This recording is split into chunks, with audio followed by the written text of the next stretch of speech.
Hello बच्चों, आपका MST electrical classes में स्वागत है। तो आप सभी कैसे हो? आई होप कि अच्छे होंगे। हेलो बच्चों, आपका एमएसटी इलेक्ट्रिकल क्लासेस में स्वागत है। आज हम आई होप कि आप अच्छे होंगे। मैं उम्मीद करता हूँ कि आप अच्छे होंगे। और हमने जो पीछे के लेक्चर डाले हैं, जो वीडियो डाली है, आप सभी उनको पढ़ के ही आगे बढ़ रहे होंगे। तो जो आज हम स्टार्ट करेंगे, देखो पिछला हमने पढ़ा था आवेश चार्ज के बारे में, स्टैटिक इलेक्ट्रिसिटी पढ़ी थी। तो उसमें जो भी चार्ज के बारे में हमने सब कुछ पढ़ा था कि चार्ज के क्या सिम्टम्स होते हैं, मतलब चार्ज के बारे में कंप्लीट डिटेल ना। आज हम पढ़ेंगे एटम के बारे में। अब हमारा टॉपिक है एटम। तो एटम में हम पढ़ेंगे एटम का स्ट्रक्चर, स्ट्रक्चर पढ़ेंगे। उसमें जो इलेक्ट्रॉन उस पर क्या क्या कौन सा फोर्स लगता है वो पढ़ेंगे। फिर इलेक्ट्रॉन प्रोटॉन खोज, इनकी खोज किसने की, कितना आवश्यक रहता है, किस पर किसका द्रव्यमान होता है, वो सब पढ़ेंगे। और भी बाकी चीजें पढ़ेंगे ना। तो आज हमारा टॉपिक है एटम।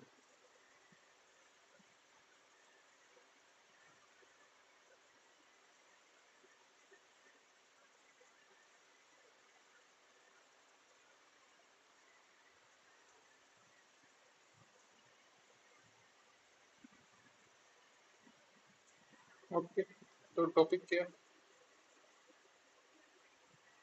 सबसे पहले हम पढ़ेंगे परमाणु की संरचना।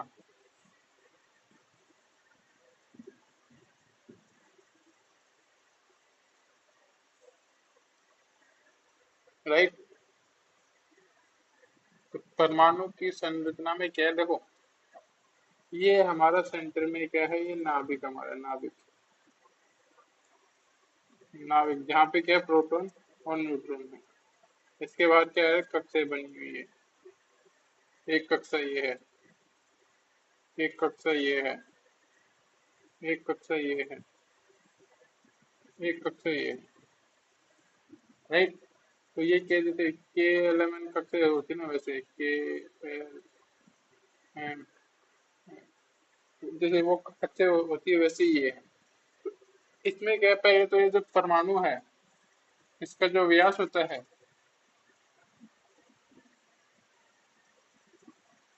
पहले तो जो परमाणु का, तो पहले तो हमारा जो परमाणु रहता है ना, इसका जो स्ट्रक्चर होता है, मतलब ये एग्जैक्टली होता कैसे है, ये होता है ऐसे, जैसे कि तुमको बताऊं, बीच में अपना नाभिक है। राइट। तो इसमें जो इलेक्ट्रॉनों की जो कक्षें बनी रहती है ना, वो वैसे ही बनी रहती है, ऐसे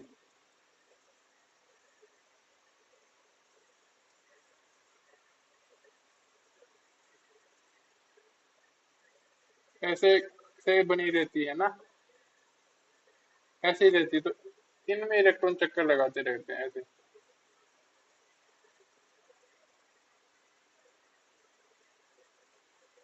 तो ये जो आकृति है, इसको बोलते हैं दीर्घवृत्ताकार, जो इस टाइप की आकृति रहती है। बीच में जो लंबी होती है, बीच में से कम छोटी होती है, ये जो आकृति होती है, इसको दीर्घवृत्ताकार बोलते हैं ना। दीर्घवृत्ताकार, इलिप्स प्रकार की। तो जब परमाणु की जो आकृति या संरचना है,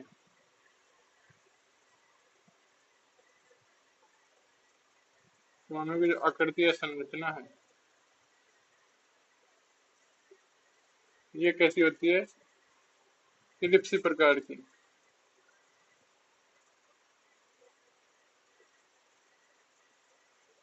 इलिप्स यानी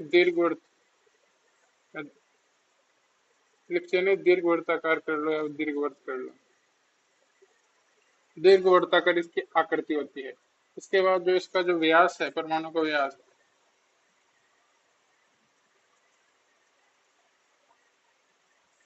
परमाणु का जो व्यास होता है, वो कितना होता है, तो ये होता है, एक एंगस्ट्रॉन होता है। और एक एंगस्ट्रॉन कितना होता है, 10⁻⁻10 मीटर।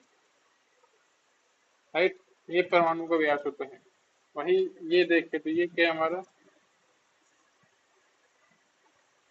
ये है हमारा नाभिक। ये है हमारा नाभिक। नाभिक में क्या होता है, पहले तो नाभिक की खोज, नाभिक की खोज किसने की, भाई रदरफोर्ड ने की।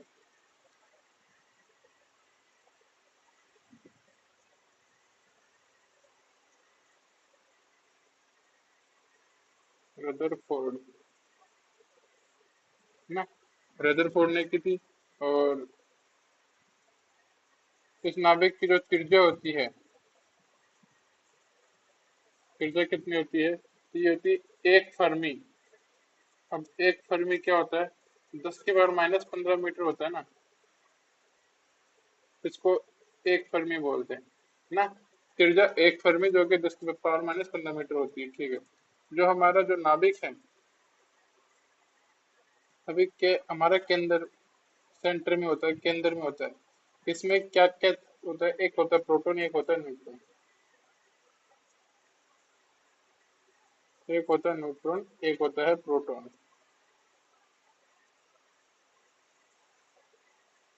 ये तो आवेशीन होता है, सीधी सी बात है।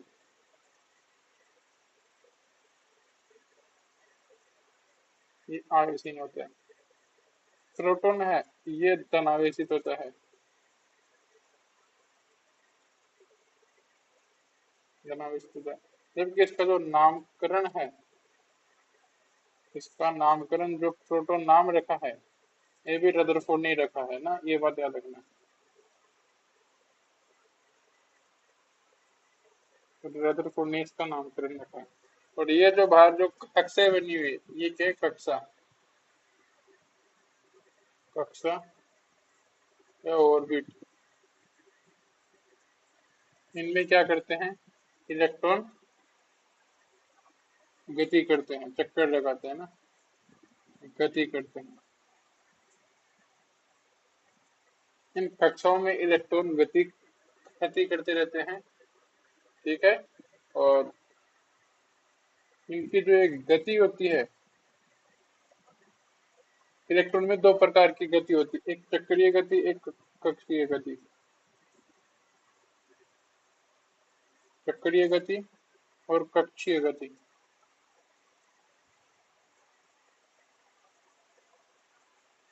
कक्षीय गति में ये क्या रहते हैं? पूरी जो ये के एल एम एन जो हमारी कक्षा है, इनमें क्या क्या करते हैं? इलेक्ट्रॉन है जो गति करते रहते हैं ऐसे, है ना। तो इन कक्षाओं में गति करते हैं, उसमें तो क्या था? कक्षीय गति होती है। और जब ये अपनी अक्ष पर घूमते हैं,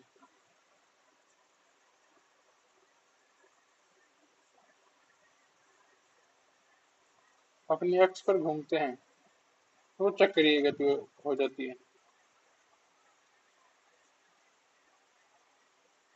जैसे हमारी पृथ्वी है, हमारी पृथ्वी के अंदर भी दो तरह की गति होती है। जो जो चक्रीय गति होती है, जो अपनी अक्ष पर घूमती है, इसके अकॉर्डिंग तो दिन रात होते हैं।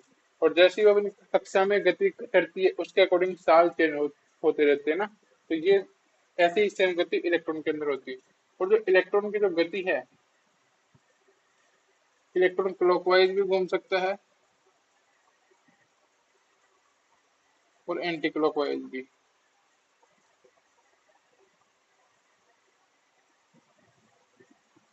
इलेक्ट्रॉन की गति क्लॉकवाइज भी हो सकती है इसमें, या एंटी क्लॉकवाइज भी हो सकती है ना।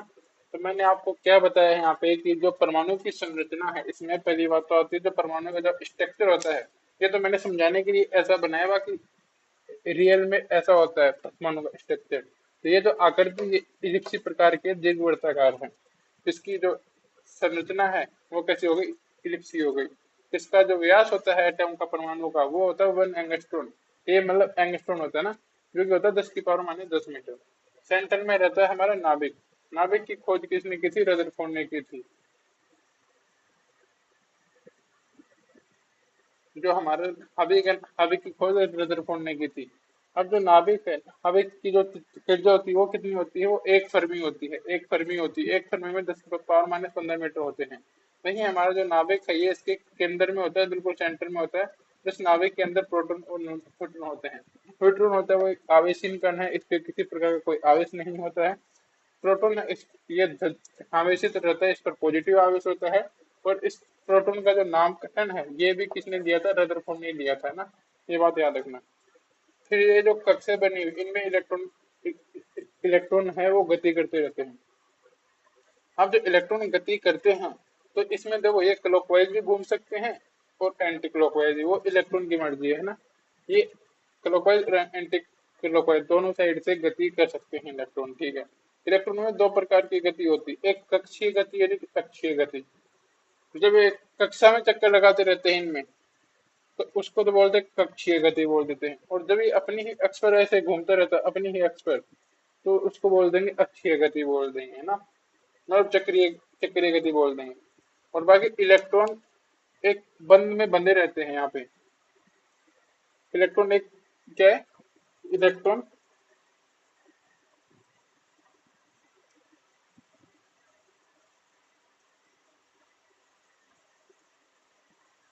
इलेक्ट्रॉन पर नाभिक एक बल लगाता है।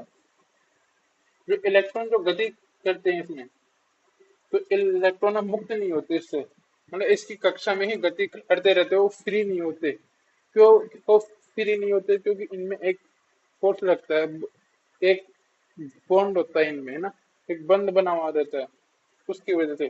तो इलेक्ट्रॉन इलेक्ट्रॉन गति करते रहते हैं, है ना, गति करते रहते हैं, मुक्त नहीं होते, गति करते रहते हैं। क्यों? क्योंकि इनमें अंतराणु आकर्षण बल लगता है, अंतराण्विक आकर्षण बल लगता है, आकर्षण बल लगता है ना, ये बल लगता है, इस कारण इलेक्ट्रॉन गति करते रहते हैं। अगर ये बल नहीं लगेगा तो इलेक्ट्रॉन क्या हो जाएंगे, इलेक्ट्रॉन अगर ये बल नहीं लगेगा तो ये इलेक्ट्रॉन फ्री हो जाएंगे, मुक्त हो जाएंगे, मुक्त हो जाएंगे, फ्री हो जाएंगे, है ना। ये बॉन्ड इसलिए बना हुआ रहता है। और इलेक्ट्रॉनों में एक अभिकेंद्रीय बल भी लगता है। जब इलेक्ट्रॉन इसकी कक्षा में जब गति करते रहते हैं तो देखो दो बल होते हैं, एक अभिकेंद्रीय बल होता है, अपकेंद्रीय। अपकेंद्रीय वो होता है जो, देखो दोनों ही एक सर्किल में रखते हैं, एक वर्त में रखते हैं। जो बल बाहर की साइड लगता है उसको अपकेंद्रीय बोलते हैं, जो अंदर की ओर केंद्र की ओर लगता है उसको अभिकेंद्रीय बल। इसमें नाभिक पर मतलब इलेक्ट्रॉन पर अभिकेंद्रीय बल लगता है। अभिकेंद्रीय बल लगता है इसीलिए वो कक्षा में गति करते रहते हैं। जैसे हम किसी चीज को, जैसे किसी धागे से पत्थर को बांध के जो हम ऐसे घुमाते हैं तो उसमें अभिकेंद्रीय बल लगता है, और जैसे ही हम छोड़ देते हैं उस बिंदु पर उसके अपकेंद्रीय बल लगता है, उसी बिंदु से बाहर निकल जाता है।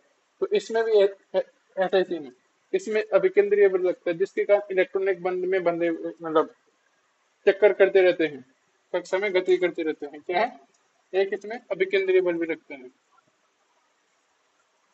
इलेक्ट्रॉन में अभिकेंद्रीय बल।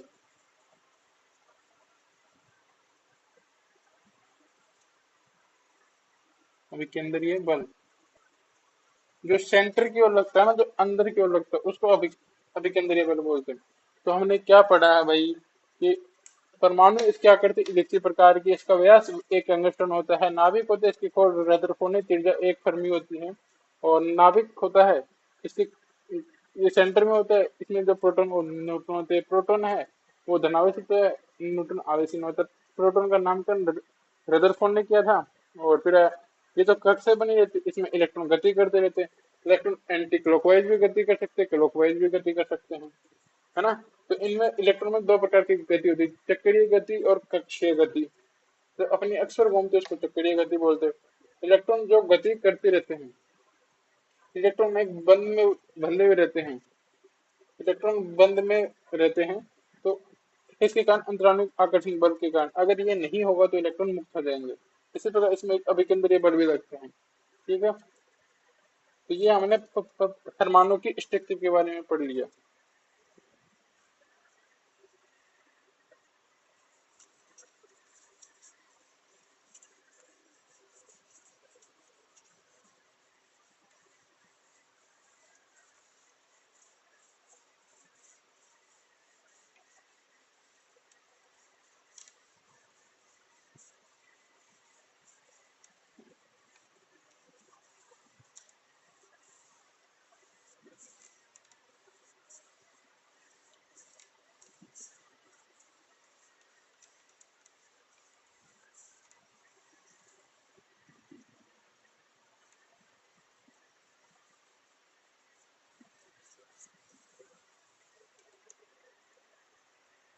तो अभी हम पढ़ेंगे कि जो हमारे इलेक्ट्रॉन प्रोटॉन की खोज किसने की थी। क्या है, इलेक्ट्रॉन कर लो, प्रोटॉन और न्यूट्रॉन के खोजकर्ता के बारे में की डिटेल है ना। खोजकर्ता कि भाई इनकी खोजकर्ता किसने की है, इन पर क्या आवेश रहता है, और ये आवेश क्या है, द्रव्यमान क्या है, ये सब चीज देखेंगे अपन यहाँ, है ना। तो ठीक है, तो एक तरफ तो मैं कर लेता हूँ इलेक्ट्रॉन।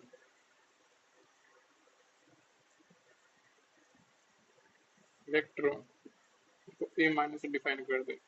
दूसरी ओर है प्रोटॉन,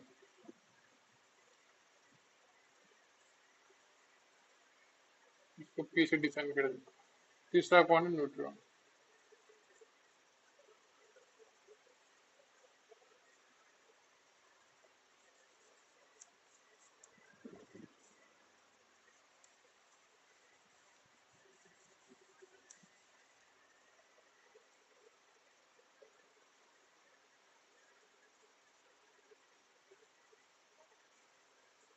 न्यूट्रॉन, प्रोटॉन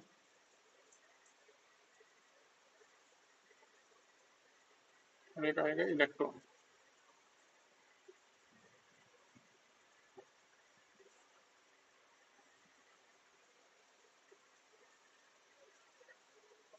राइट, इनके बारे में हम पढ़ेंगे।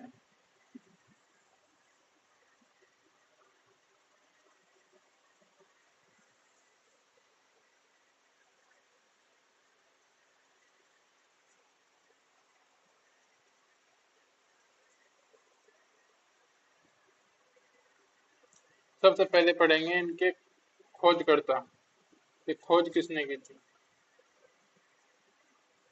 खोजकर्ता, राइट।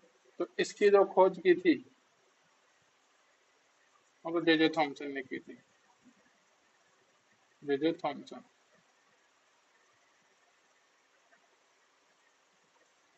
थॉमसन, इसकी खोज जे थॉमसन ने की थी। प्रोटॉन की थी गोल्डस्टीन ने।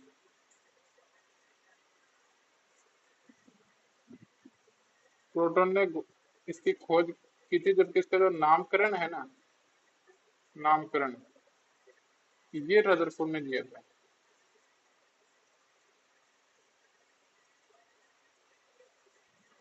रदरफोर्ड ने ना, और इसकी खोज की थी जेम्स चैडविक।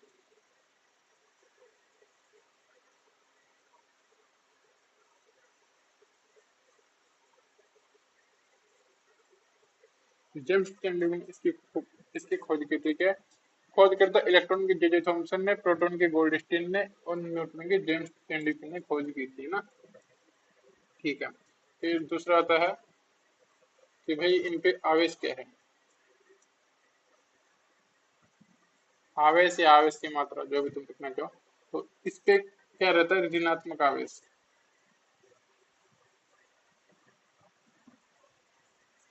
इस पर ऋणात्मक आवेश, इस पे धनात्मक आवेश।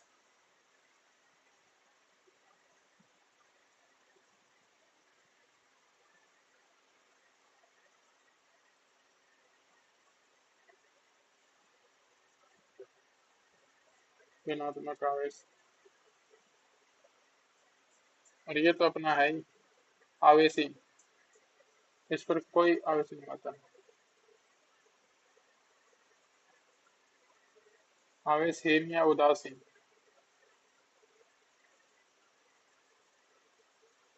ठीक है। तीसरी चीज आती है कि भाई आवेश का मान क्या है। आवेश तो है, लेकिन आवेश का मान, आवेश का मान। तो इलेक्ट्रॉन, इलेक्ट्रॉन पर क्या होता है आवेश का मान, माइनस का 1.6 इंटू 10 की पावर 1.602 इंटू 10 की पावर माइनस माइनस गुलाम। प्रोटॉन, प्रोटॉन पर जो आवेश हो जाता है प्लस का 1.602 इंटू 10 की पावर माइनस माइनस गुलाम, ठीक है। और ये तो फिर आवेशहीन है ही, उदासीन। अब इसको छोड़ दो, ये उदासीन है। चौथा, आवेश की मात्रा के बाद क्या आ गया कि इनका द्रव्यमान कितना होता है। द्रव्यमान। ठीक है, तो द्रव्यमान, इलेक्ट्रॉनों का द्रव्यमान कितना होता है? 9.1 इंटू 10⁻31 kg। ये केजी में है, अगर तुम ग्राम में कन्वर्ट करोगे 9.1 इंटू 10⁻28 ग्राम हो जाएगा। ठीक है, इसी प्रकार इसका द्रव्यमान 1.672 इंटू 10⁻27 इसका होता है 1.676 इंटू 10⁻27 kg। राइट,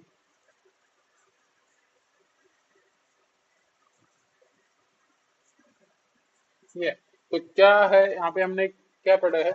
एक इसका एएमयू में, और याद कर लेना, एएमयू, एएमयू की फुल फॉर्म होती है एटॉमिक मास यूनिट। तो एक एएमयू में क्या, एक एएमयू में जो इलेक्ट्रॉन का द्रव्यमान होता है वो कितना होता है, ये भी याद कर लेना। 0.00054 एएमयू।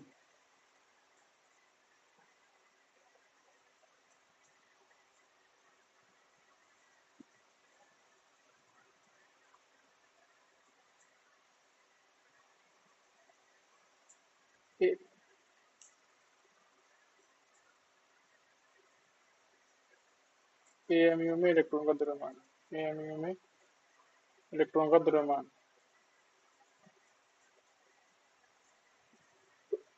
एएमयू होता है एटॉमिक मास यूनिट। और एक एएमयू बराबर क्या होता है अपना, एक एएमयू बराबर होता है 1.67 इंटू 10⁻27 kg होता है।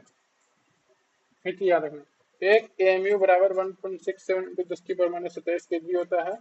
और एएमयू की full form atomic mass unit होता है।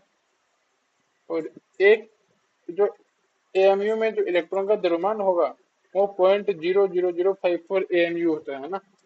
और बाकी इनका द्रव्यमान देखा हमने, 31 के जी 1.672 इंटू 10⁻27 के जी 1.672 10⁻27 के जी। तो यहाँ पे किसी जगह 76 की जगह 74 भी हो सकता है, 75 भी हो सकता है। इनमें इन दोनों में पॉइंटों में ही फर्क रहता है, थोड़ा मोड़ा ना, वो कोई दिक्कत नहीं है। बाकी लगभग इन दोनों का द्रव्यमान लगभग बराबर होता है। ठीक है, तो क्या पढ़ा हमने? खोजकर्ता J Thomson, Goldstein, James Chadwick. इसका नामकरण रदरफोर्ड ने किया था। आवेश ऋणात्मक, धनात्मक, आवेशी। आवेश का मान इलेक्ट्रॉन -1.62 10⁻19 कूलम, प्रोटॉन प्लस का 1.62 10⁻19 कूलम में जीता आवेशी है। द्रव्यमान 9.1 10⁻31 के जी, 1.672 10⁻23 के जी, 1.676 10⁻23 के जी। एक एमयू में 0.3 टाइम 0 फिर 54 एएमयू होता है। ठीक है, AMU atomic mass unit full form ये होती है, एक एमयू में 1.676 1.676 इंटू 10⁻23 kg होता है। यहाँ पे हमने पढ़ा इनकी खोज करता। अब आगे हम कुछ और डिटेल पढ़ते हैं। एक डिटेल में तुमको यहीं पे बता दो, देखो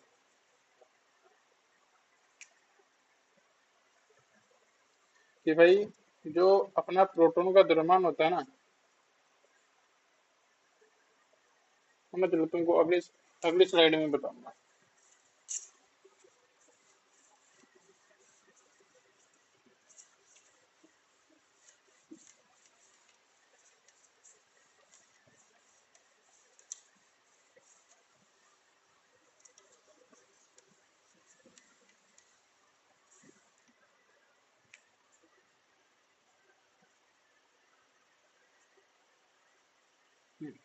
तो क्या है कि प्रोटॉन का द्रव्यमान,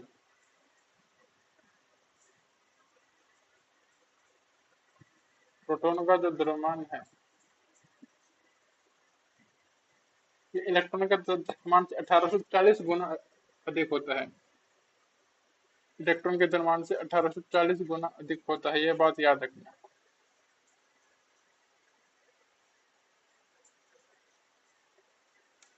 क्या बोला है कि प्रोटॉन का द्रव्यमान इलेक्ट्रॉन के द्रव्यमान से 1840 गुना अधिक होता है ना।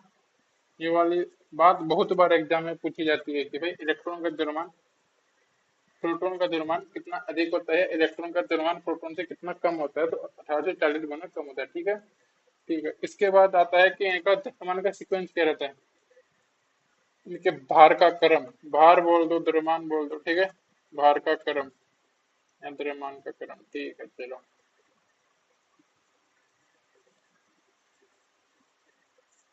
द्रव्यमान का क्रम क्या रहता है, तो सबसे ज्यादा जो वजन होता है ना, वो एक अणु में होता है, अणु का द्रव्यमान सबसे ज्यादा होता है, अणु से कम होता है परमाणु का। ठीक है, परमाणु से जो कम होता है वो होता है न्यूट्रॉन का, न्यूट्रॉन का, न्यूट्रॉन से कम होता है प्रोटॉन का। और न्यूट्रॉन और प्रोटॉन का द्रव्यमान लगभग बराबर होता है, लगभग। लेकिन फिर भी कभी पूछ ले कि किसका ज्यादा है, तो न्यूट्रॉन का हल्का सा ज्यादा होता है। और सबसे कम द्रव्यमान होता है इलेक्ट्रॉन का।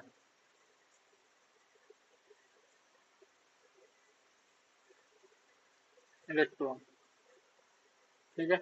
और याद रखना क्या है, मूल कण पूछना कभी कि मूल कण कौन कौन कौन से होते हैं। मूल कण तो वो होते हैं, इलेक्ट्रॉन होता है आपका, प्रोटॉन होता है और एक न्यूट्रॉन होता है। ये मूल कण में आते हैं कि इलेक्ट्रॉन प्रोटॉन न्यूट्रॉन मूल कण है। क्या है, प्रोटॉन का द्रव्यमान इलेक्ट्रॉन से 1840 गुना अधिक होता है। ठीक है, द्रव्यमान का जो क्रम रहता है, जो सीक्वेंस रहता है अपना, सबसे ज्यादा अणु का होता है, फिर परमाणु का, फिर प्रोटॉन का, फिर न्यूट्रॉन, फिर प्रोटॉन, फिर इलेक्ट्रॉन का द्रव्यमान होता है। ठीक है, फिर आता है मोल कण, अपने इलेक्ट्रॉन प्रोटॉन और न्यूट्रॉन के मूल कण है। मतलब इनके बिना कोई भी एलिमेंट है कभी बन ही नहीं सकता, उसमें ये तीन चीजें तो होगी ही होगी। इन तीन चीज के बिना क्या है, हमारा मॉलिक्यूल बन ही नहीं सकता। कभी कोई परमाणु है, कोई एटम है, वो बन ही नहीं सकता, उनमें ये चीजें तो होगी ही होगी। तो ये क्या हमारे मूल कण, इलेक्ट्रॉन प्रोटॉन और न्यूट्रॉन। ठीक है, अब हम आगे बढ़ते हैं।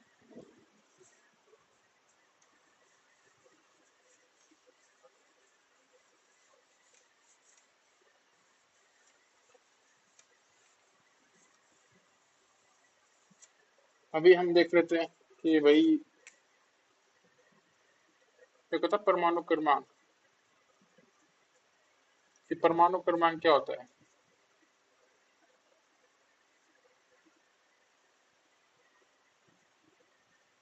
तो याद रखना कि प्रोटॉन की संख्या प्लस न्यूट्रॉन या बराबर प्रोटॉन की संख्या है इलेक्ट्रॉन की संख्या। इसको याद कर लो, ये इलेक्ट्रॉन की संख्या क्या है, या परमाणु क्रमांक क्या होता है, प्रोटॉन की संख्या या फिर इलेक्ट्रॉन की संख्या। क्योंकि जब परमाणु उदासीन होता है, उस कंडीशन में प्रोटॉन और इलेक्ट्रॉन बराबर होते हैं। तो ये परमाणु क्रमांक क्या होता है, प्रोटॉन की संख्या या इलेक्ट्रॉन की संख्या होती है। ठीक है, इसके बाद क्या, परमाणु भार, परमाणु भार। अभी परमाणु भार है, ये क्या होता है, तो ये होता है प्रोटॉन की संख्या, संख्या प्लस न्यूट्रॉन की संख्या।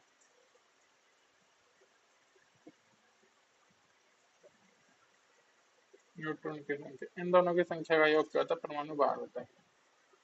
ठीक है, ये होता है। अब क्या होता है कि परमाणु के कक्षा में कितने इलेक्ट्रॉन भरे जाएंगे, उसके फॉर्मूले ना।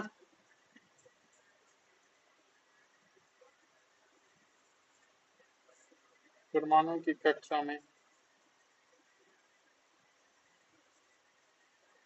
कितने इलेक्ट्रॉन भरे जाएंगे, कितने इलेक्ट्रॉन भरे जाएंगे।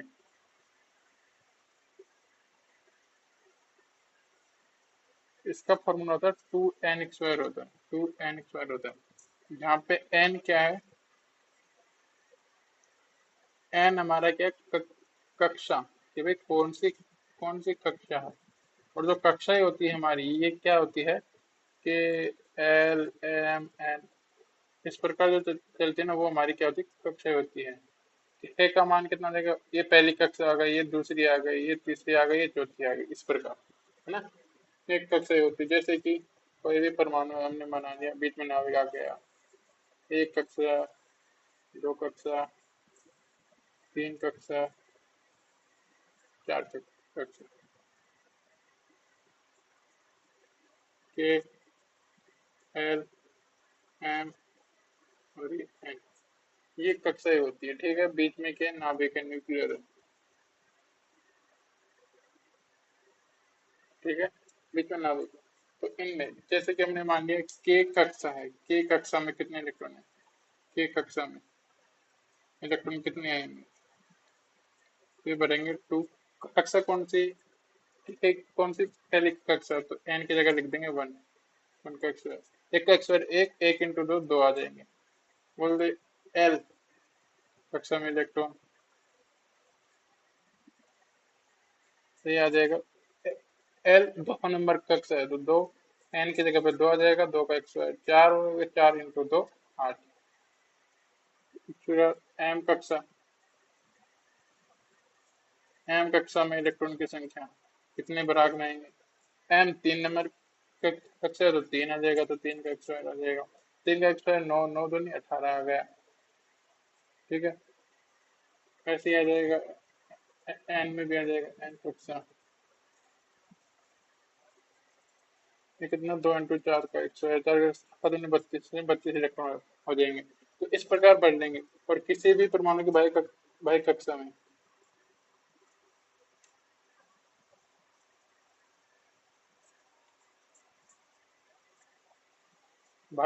कक्षा में 8 इलेक्ट्रॉन होने पर तो, तो परमाणु है वो नई कक्षा का निर्माण कर सकता है, नई कक्षा का निर्माण कर सकता है, ठीक है।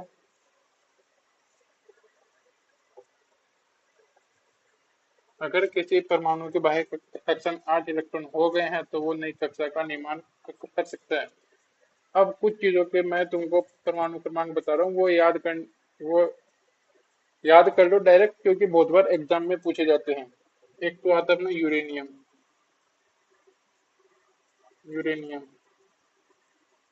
यूरेनियम का यू, इसका होता है 92, 92। एक रहता है अपना सोना, सोना एयू, एयू मतलब गोल्ड, गोल्ड का होता है 79। एक होती है चांदी, चांदी एजी, एजी का होता है 47। और बाकी सिलिकॉन जर्मेनियम का तो पता ही होगा, सिलिकॉन और जर्मेनियम,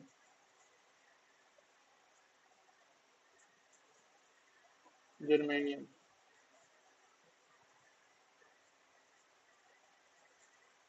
सिलिकॉन का होता है 14 और इसका होता है 32, ठीक है। और एक copper, copper C U, copper का होता है अपना 29, और जिंक का होता है 30।